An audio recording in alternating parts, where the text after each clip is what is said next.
प्रिय बंधुगण आपण मानक स्वागत ए नूतन भिडियो रे। आज आम आलोचना करिबा आमे जेतेबेले इंग्राजी छोट अक्षर गुडी को व्यवहार करू अनेक गुड़िए भूल आमे करिदेउ। तेबे चलंतु से 10टी साधारण भाव में हेउथिबा भूल गुड़िक संपर्क में आलोचना करिबा जहाँ आमे इंग्राजी लेखिला बेले कैपिटल लेटर बा स्मॉल लेटर रे भूल करिथाउ। Common mistakes in usages of small letters. सान अक्षर व्यवहार रे हेउथिबा अनेक गुड़िए साधारण भूल। Using small letters at the beginning of a sentence. जेतेबेले वाक्यटी आमे आरंभ करू केबे केबे छोट पिला माने जानि नथांती जे केउ शब्दरू आरंभ करा जीवो वाक्य, तेणु से माने स्मॉल लेटर लिखि दिथांती। तेणु कदापि स्मॉल लेटर सेंटेंस आरंभ करिवे नाही। जेतेबेले सेंटेंस आरंभ करूछंती प्रथम शब्दर प्रथम अक्षरटी को निश्चित भाव में आपन कैपिटल लेटर ही रखिए। तेबे चलतो द्वितीय भूलटी को देखिबा। आमे साधारणतः द्वितीय भूल करू जेतेबेले आमे आई को लेखु writing pronoun I in small letter. जेतेबेले आमे आई को लेखु केबे केबे आमे स्मॉल लिखि दो। जे भली my sister and I went home. मोर भौणी एवं मु घर को गले बा गलु। एठी देखंतु आई जो लिखिछि पिलाटी से स्मॉल लिखि दैछि, किंतु आमे सबु बेले मन रखिया उचित आई जेतेबेले आमे लेखुछु एवं आई रो अर्थ मु बोली बुझौछि सेतेबेले आमे ताको कैपिटल लिखिबा उचित। My sister and I went home. चलंतु देखिबा नेक्स्ट क्वेश्चन। नेक्स्ट क्वेश्चन होछि हमर साधारण mistake using small letters for proper nouns. जेतेबेले आमे कोनोसी निर्दिष्ट व्यक्ति, निर्दिष्ट स्थान, निर्दिष्ट पोजिशन रे थिबा व्यक्तिंकर पदवी को लेखु सेही समय रे आमे कैपिटल लेटर ताको आरंभ करिवा उचित। ताको आमे प्रॉपर नाउन कहिताउ, एक निर्दिष्ट नाम को। किंतु देखंतु पिलाटी कोन करिछि I live in India I टी को स्मॉल लिखि दैछि। इंडिया गुटिए प्रॉपर नाउन, गुटिए स्थानर नाम, गुटिए देशर नाम।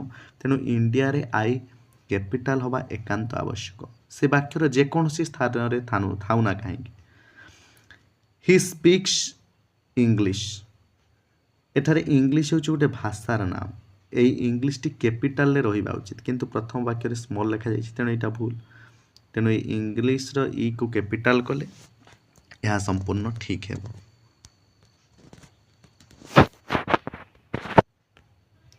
देखंतु आमे ता परवर्ती पॉइंट को जीवा जो प्रकार मिस्टेक आमे बहुत समय करि थाउ।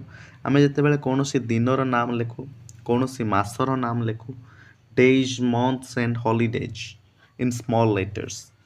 आमे जेतेबेले कोनोसी दिनर नाम लेखुछु, मासर नाम लेखुछु, कोनोसी छुट्टी दिनर बा पर्वपर्वाणी रो नाम लेखुछु, सेतेबेले आमे ताको कैपिटल ले लिखिबा उचित। पिलाटी लिखिछि आमे सोमवार रे भेटिलु, we met on Monday.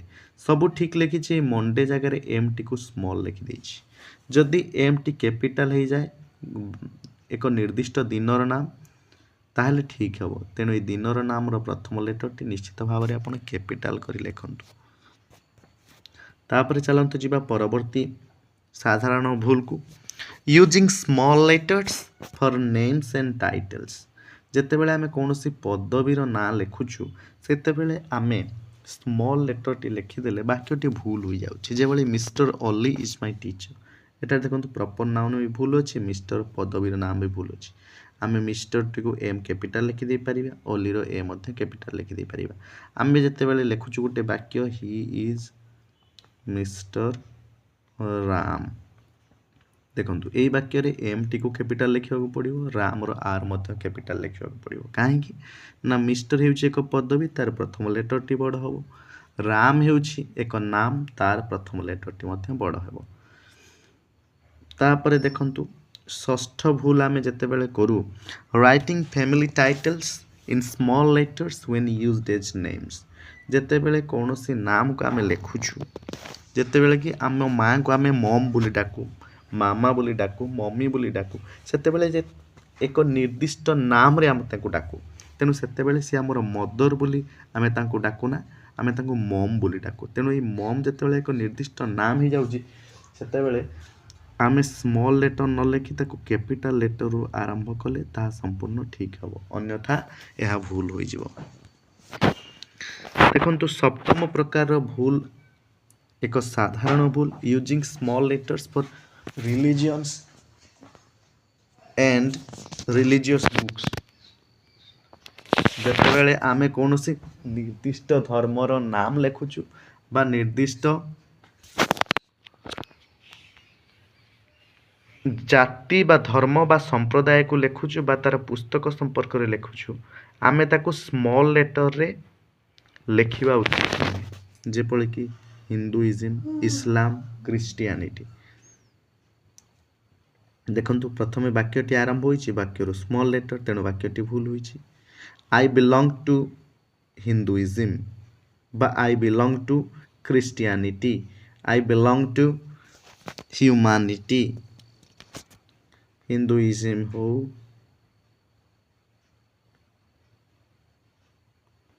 Christianity ହେଉ ବା ଇସଲାମ ହେଉ ଯେକୌଣସି ସମ୍ପ୍ରଦାୟ ହେଲେ ମଧ୍ୟ ତାର ପ୍ରଥମ ଲେଟରଟି କ୍ୟାପିଟାଲ ରହିବ, ସେ ବାକ୍ୟ ମଝିରେ ଥାଉ ଅଥବା ଶେଷରେ ଥାଉ।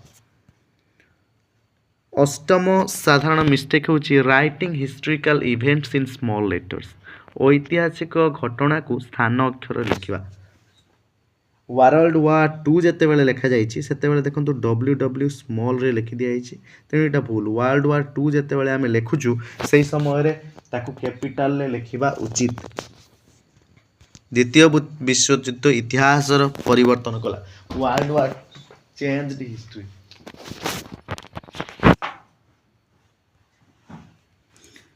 ତାପରେ ଦେଖିବା ନବମ ପ୍ରକାର ଭୁଲ, ଯେତେବେଳେ ଜଣେ ବ୍ୟକ୍ତି ଲେଖୁଛି writing the first word of a quotation in small letter. He said, ସେ କହିଲା ଆଇ ଏମ୍ ରେଡ଼ି, ମୁଁ ପ୍ରସ୍ତୁତ ଅଛି। ସେ କହିଲା ମୁଁ ପ୍ରସ୍ତୁତ। ଯେତେବେଳେ କ୍ୟୁଟେସନ୍, ଯେତେବେଳେ ଆମେ ଉଦ୍ଧୃତି କିଛି କରୁଛୁ, ଉଦ୍ଧୃତ କମା ଆରମ୍ଭ ହେବା ମାତ୍ରକେ ପରବର୍ତ୍ତୀ ଫାଷ୍ଟ ଲେଟରଟି କ୍ୟାପିଟାଲ ହେବ। He said she is a girl. ଯଦି ଏଭଳି ଥାନ୍ତା ତାହେଲେ ମଧ୍ୟ ଏସ୍ଟି କ୍ୟାପିଟାଲ ହେଇଥାନ୍ତା, କାହିଁକିନା ଉଦ୍ଧୃତ କମା ଆରମ୍ଭ ପରେ ପରେ ଯେଉଁ ଶବ୍ଦଟି ଲେଖାଯାଏ ତାର ପ୍ରଥମ ଲେଟରଟି ସଦାସର୍ବଦା କ୍ୟାପିଟାଲ ହିଁ ରୁହେ। ତାପରେ ଚାଲନ୍ତୁ ଦେଖିବା ଦଶମ ପ୍ରକାର କମନ୍ ମିଷ୍ଟେକ୍ ଆମେ କ'ଣ କରୁ। Writing place names and institutions in small letters. ଯେତେବେଳେ ଆମେ କୌଣସି ନିର୍ଦ୍ଦିଷ୍ଟ ଇନଷ୍ଟିଚ୍ୟୁଟ୍ର ନାଁ ଲେଖୁଛୁ ସେତେବେଳେ ଆମେ ତାକୁ ସ୍ମଲ୍ ଲେଟରରେ ଲେଖିବା ଉଚିତ ନୁହେଁ, ସଦାସର୍ବଦା କ୍ୟାପିଟାଲ ଲେଟରରେ ଲେଖିବା ଉଚିତ। କୌଣସି ସ୍ଥାନର ନାମ ବା ଅନୁଷ୍ଠାନ ନାମକୁ ସ୍ଥାନ ଅକ୍ଷର ଲେଖିଲେ ତାହା ମଧ୍ୟ ଗୋଟେ ବହୁତ ବଡ଼ ଭୁଲ। She studies at Oxford University. ଦେଖନ୍ତୁ ଅକ୍ସଫୋର୍ଡ ୟୁନିଭର୍ସିଟି ହେଉଛି ଏକ ପ୍ରସିଦ୍ଧ ଅନୁଷ୍ଠାନର ନାମ, ତେଣୁ ଏଠାରେ ଓ କ୍ୟାପିଟାଲ ହେବ ଅକ୍ସଫୋର୍ଡରେ, ୟୁନିଭର୍ସିଟିର ୟୁ କ୍ୟାପିଟାଲ ହେବ, ତାକୁ ଆମେ କୌଣସି ସମୟରେ ସ୍ମଲ୍ କରିପାରିବୁ ନାହିଁ। ଯଦି ଆପଣଙ୍କୁ ଏହି ଭିଡ଼ିଓଟି ଭଲ ଲାଗିଛି ନିଜେ ଶିଖନ୍ତୁ, ନୋଟ୍ କରି ରଖନ୍ତୁ, ଅନ୍ୟମାନଙ୍କ ସହିତ ମଧ୍ୟ ସେୟାର କରନ୍ତୁ। ଆପଣଙ୍କୁ ଅଶେଷ ଅଶେଷ ଧନ୍ୟବାଦ।